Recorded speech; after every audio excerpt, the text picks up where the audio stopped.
Hi everyone. Last class के अंदर हमने डिस्कस किया था difference between amorphous and solid. ठीक है, सॉलिड से मतलब क्या है, क्रिस्टलाइन एंड अमॉर्फस के बीच में हमने क्या किया था, डिफरेंस स्टडी किया था। आज का हमारा टॉपिक है terms and designation.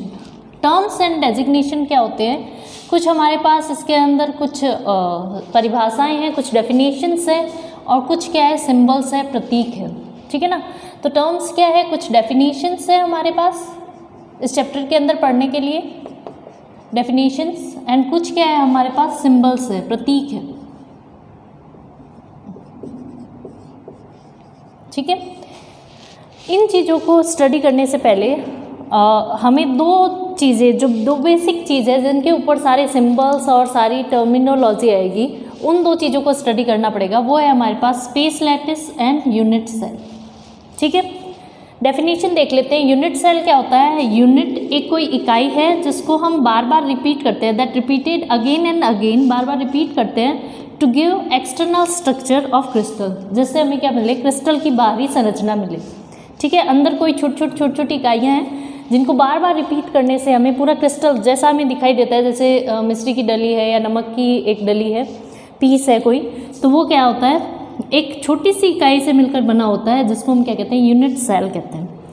Space lattice क्या है, अरेंजमेंट ऑफ कॉन्स्टिट्यूएंट पार्टिकल्स। इन सब को मिलके जो अरेंजमेंट बना है, जो कॉन्स्टिट्यूएंट पार्टिकल क्या होता है, ये हो सकता है, या तो हो सकता है आयन, या हो सकता है एटम, या फिर क्या हो सकता है, कोई मॉलिक्यूल भी हो सकता है।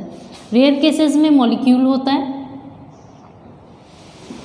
मॉलिक्यूल, या फिर क्या हो सकता है, आयन या एटम। कॉन्स्टिट्यूएंट पार्टिकल के अरेंजमेंट से, जो पूरे अरेंजमेंट, कंप्लीट अरेंजमेंट से जो स्पेस के अंदर हमें स्ट्रक्चर मिलती है, जो त्रिविम में जो स्ट्रक्चर मिलती है, उसी को हम क्या कहते हैं, स्पेस लैटिस कहते हैं, त्रिविम संरचना कहते हैं। ठीक है, अब इसको हम इस डायग्राम से स्टडी करते हैं। ये एक डायग्राम है जिसके अंदर आप देख रहे हो, ऊपर एक रेड कलर का बॉक्स है, एक प्लेन है, जैसे अपने कमरे के ऊपर की छत है। फिर ये ब्लैक कलर का जो आपको बॉक्स दिखाई दे रहा है, वो नीचे का अपना बेस वाला एरिया है, सरफेस है। ठीक है, फर्श है हमारा। और ये जो ग्रीन जो दिख रहा है, वो उसके नीचे वाले रूम के लिए, ब्लैक वाला तो क्या हो गया, उसकी छत हो गई, और ग्रीन वाला क्या हो गया, उसका बेस हो गया। ठीक है, सरफेस हो गई, उसका ग्राउंड प्लेस हो गया। ठीक है, तो इस तरह से जो अरेंजमेंट बनते हैं, इन अरेंजमेंट से मिलकर जो ये जो कॉन्स्टिट्यूएंट पार्टिकल है, वास्तव में क्या है, ये सेंटर है बॉल के। लास्ट क्लास में हमने डिस्कस किया था कि ये बॉल के क्या है, सेंटर है, सिर्फ बॉल्स ही अरेंज है इस तरह से। तो ये जो बॉल्स का अरेंजमेंट है, उसी को हम क्या कहते हैं, स्पेस लैटिस कहते हैं। नेक्स्ट यूनिट सेल, इसमें से हमने क्या किया, ये वाला उठा लिया, ब्लैक बेस वाला और रेड छत वाला, इसको एक को उठा के रख लिया। तो सिर्फ ये एक जो अरेंजमेंट, इसके जैसे क्या जैसा ही तो है, नीचे वाला ब्लैक वाले के जस्ट नीचे ग्रीन वाला, फिर वापस से मैं बना सकती हूँ रेड वाला, फिर ग्रीन वाला। तो ये जो एक मिनिमम एक जो है, जिस यूनिट जिसके रिपीटेशन से ये पूरा स्ट्रक्चर बना है, पूरा क्रिस्टल की आउटर सरफेस बनी है, उसको हम क्या कहते हैं, यूनिट सेल कहते हैं। तो मिनिमम जिसका रिपीट हुआ है, उसको हमने क्या कहा है, यूनिट सेल। ये अरेंजमेंट ऐसा ही तो है। यदि अपन रेड वाले पार्टिकल, ये तो शो करने के लिए बताया, मान लो ये कोई एक्स पार्टिकल है, तो ये भी एक्स है, ये भी एक्स है, ग्रीन वाला भी एक्स है। ठीक है, तो उसी एक्स पार्टिकल के बार बार मिलने से बना है।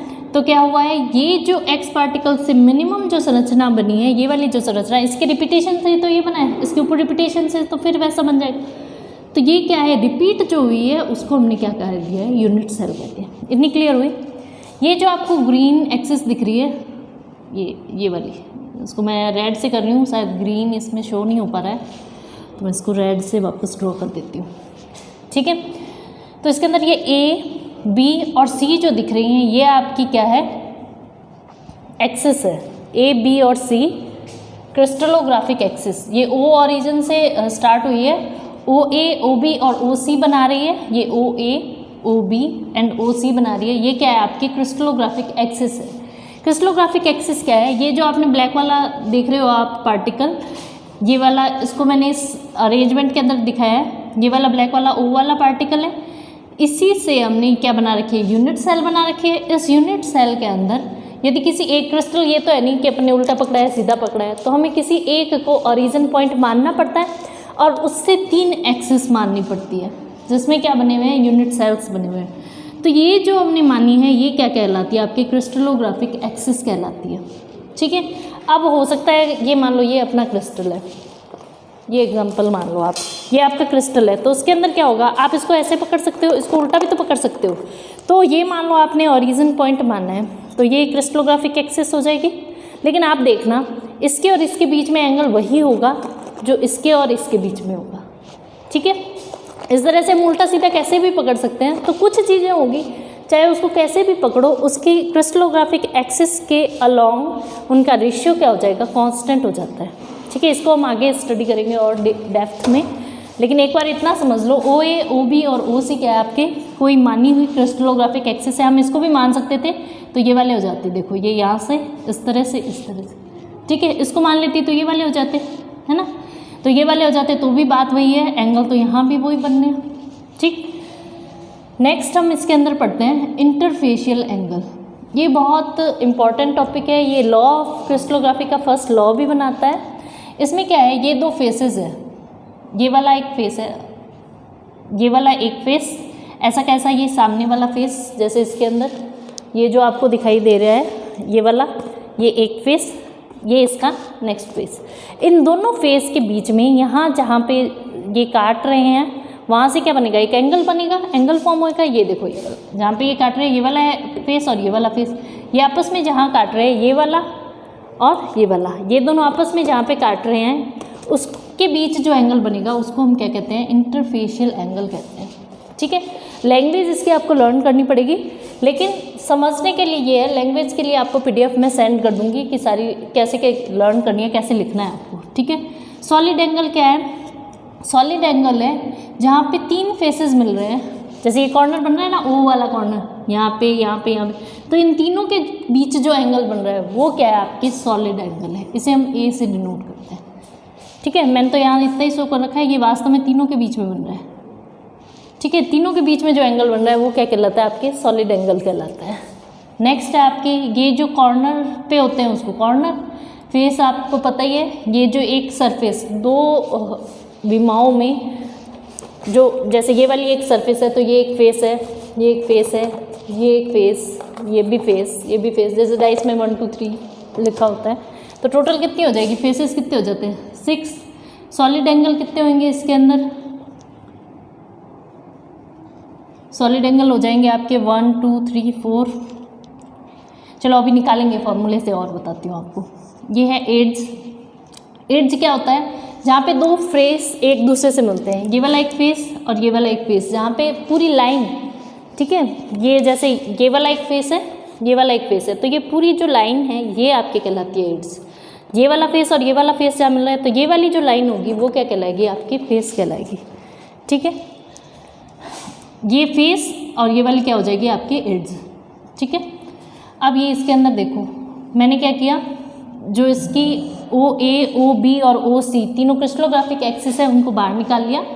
OA और OB के बीच में जो एंगल बना उसको मैंने बीटा कहा, OB और OC के बीच में जो एंगल बना उसको मैंने गामा कहा, OA और OC के बीच में जो एंगल बना उसको हमने अल्फा कहा। अब इन एंगल्स को हम क्या कहते हैं, एंगल बिटवीन एक्सिस कहते हैं। ठीक है, ये भी बहुत इंपॉर्टेंट है। रीज़न वाइल, क्योंकि इसको आपने 7 क्रिस्टल सिस्टम में डिफाइन करने के लिए यूज़ किया था कि किसी क्रिस्टल सिस्टम को हम क्यूबिक क्यों कहेंगे, रोम्बोहेड्रल क्यों कहेंगे, हेक्सागोनल कब कहेंगे, तो उसके लिए आपने OA, OB, OC इनको और अल्फ़ा, बीटा, गामा इन तीनों को आपने उसके अंदर यूज़ किया था डिफाइन करने के लिए कि ये क्रिस्टल सिस्टम कौन सा है। ठीक है, नेक्स्ट है आपके एक फॉर्मूला है जो फ्रिक्वेंटली पूछा जाता है एग्ज़ाम में। ठीक है, याद करने वाली जो चीज़ है, A = E + 2 + F। A क्या है, A है आपके सॉलिड एंगल, E क्या है, E है आपके एड्स, F क्या है, फेस। एड्स कितनी होती है, 12। क्यूबिक की बात करते हैं तो एड्स होती है 12। कैसे होती है 12, देखो 1 2 3 4 ऊपर, 1 2 3 और 4 नीचे, टोटल हो गई 8 9 10 11 और ये 12। ठीक है, 12 क्या होगी, एड्सेस, 6 हो गए आपके फेस, जैसे डाइस में लिखे होते हैं, ये तो सबको याद रह जाते हैं। ठीक है, और कॉर्नर और सॉलिड एंगल्स। अब इसके लिए फॉर्मूला है। अब बताओ क्यूबिक सेल के लिए सॉलिड एंगल क्या होएगा? 1 मिनट के लिए पॉज करो वीडियो को, ए की वैल्यू निकाल के बताओ क्या निकली, अपने आप से निकाली, क्या निकली? ए इज इक्वल्स टू आपके क्या है, ई प्लस 2 माइनस एफ, ई प्लस 2 माइनस एफ। तो क्या हो जाएगा? ए इज इक्वल्स टू क्या हो जाएगा? ई कितनी है 12 माइनस क्या है आपके एफ कितनी है 6 प्लस कितना है 2, तो 12 माइनस 6 प्लस 2 कितने हो गए 8। अब आप देख सकते हो कॉर्नर कितने हैं 8, देखो 1 2 3 4 5 6 7 8, हर कॉर्नर पे 3 फेसेस मिल रहे हैं आपको। ये देखो ये वाला फेस, ये वाला फेस और ये वाला फेस, नीचे वाला, इस साइड वाला, इस साइड वाला। जैसे किसी रूम में भी बैठे हो तो उसके अंदर क्या होंगे 3 फेसेस मिलेंगे। जहाँ 3 फेसेस मिलते हैं वहाँ पे क्या बनता है, एक सॉलिड एंगल बनता है। तो उसी के अकॉर्डिंग क्या हो जाएंगे, एक क्यूबिक क्रिस्टल सिस्टम के अंदर कितने हो जाएंगे आपके 8 आपके सॉलिड एंगल्स हो जाएंगे। ठीक है, इतना क्लियर हो गया। नेक्स्ट है आपके डेजिग्नेशन। डेजिग्नेशन में आप वैसे ही पढ़ चुके हो। ए क्या है आपके सॉलिड एंगल, ई क्या है edges, alpha beta gamma angles हैं, एफ फेस है। मतलब जो भी सिंबल आप यूज़ करते हो सॉलिड स्टेट के अंदर वो सारे किस में आएंगे, डेजिग्नेशन में। और सबसे इंपॉर्टेंट है आपके इंडिसेस, ये आपके थर्ड लॉ ऑफ क्रिस्टलोग्राफी।